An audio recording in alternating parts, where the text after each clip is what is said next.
So let me show you these books. We do have 24 books to look at. So yeah, let's get started, shall we? I have a love-hate relationship with Sophie Hannah's books about Poirot. Some I really enjoy, some I don't. I remember reading this and at the time enjoying it. But sadly, I don't remember the plot at all. Enjoyed it whilst I was reading, but I don't think it was as good as it was hyped up to be. If you want to read about Agatha Christie, then Laura Thompson is the book to go to.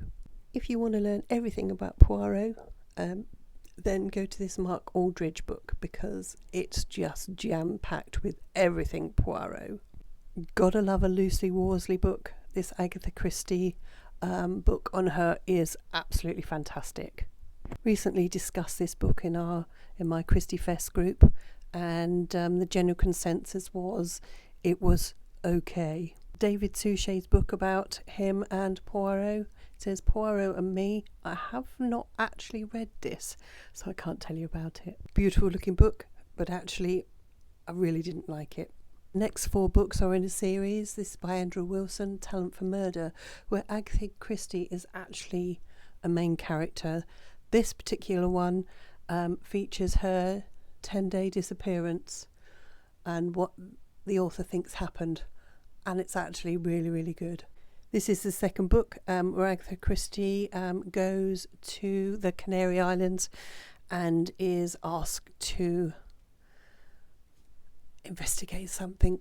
Death in the Desert Land is when she goes abroad and follows some archaeologists and things. I enjoyed this one.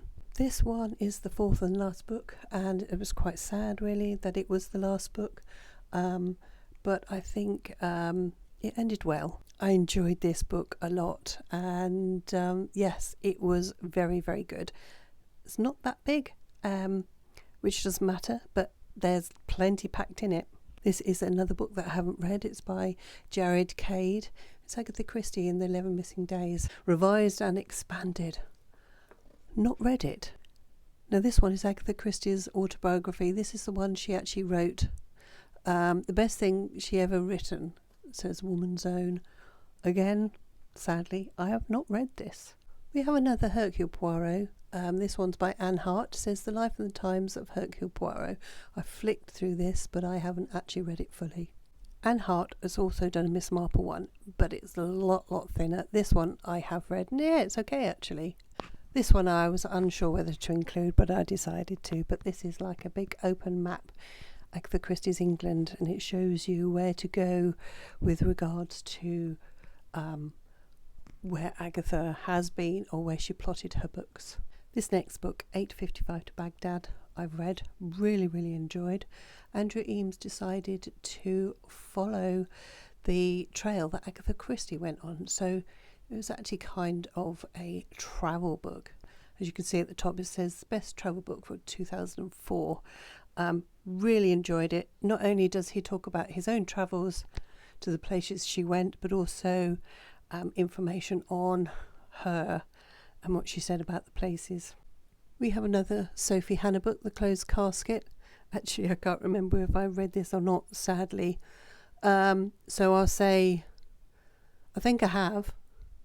But yeah, I'm keeping the books because perhaps I want to read it again. But yeah, I can't tell you too much about this one, to be honest. This next book, The Woman on the Orient Express, a novel by Lindsay Jane Ashford.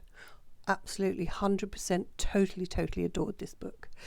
It's a story of Agatha Christie that actually travels on the Orient Express, and of course, as we know, she wrote a book on the Orient Express, but this is about Agatha's travels on the Orient Express herself in a novel.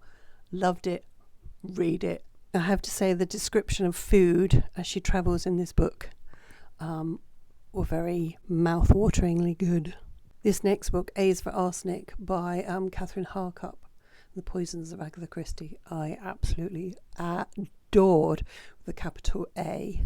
And it goes into the poisons that she used in her books, and it goes into actual killings that people did with using these poisons, and some bit of scientific and forensic stuff as well. And if you're into all that, then wow, read it. Now this one, it says Murder at Malin Hall by Colleen Cambridge, a Phillida Bright mystery. Now it's Agatha does appear in this book, but she is very much a side character. The main character is Phillida Bright, and a murder happens in Agatha Christie's house. But if you're reading it for Agatha Christie herself, then you will be a bit disappointed because she doesn't appear in it that much. Having said that, it's very, very entertaining and very good. Now this last book is Murder Isn't Easy, The Forensics of Agatha Christie by Carla Valentine. Now this one is similar to A is for Arsenic, but it goes into more forensics and ballistics, fingerprint analysis and all sorts, but she goes through it as seen by Marple and Poirot, but she's a mortician herself, so it's very interesting. Again, I really enjoyed this book. So there we have it, all 24 of those books. Have you read any of these? Have I enticed you to go and pick up any of these? Do let me know. Let's chat in the comments below. Thanks for watching. I hope to see you again very soon, and bye bye.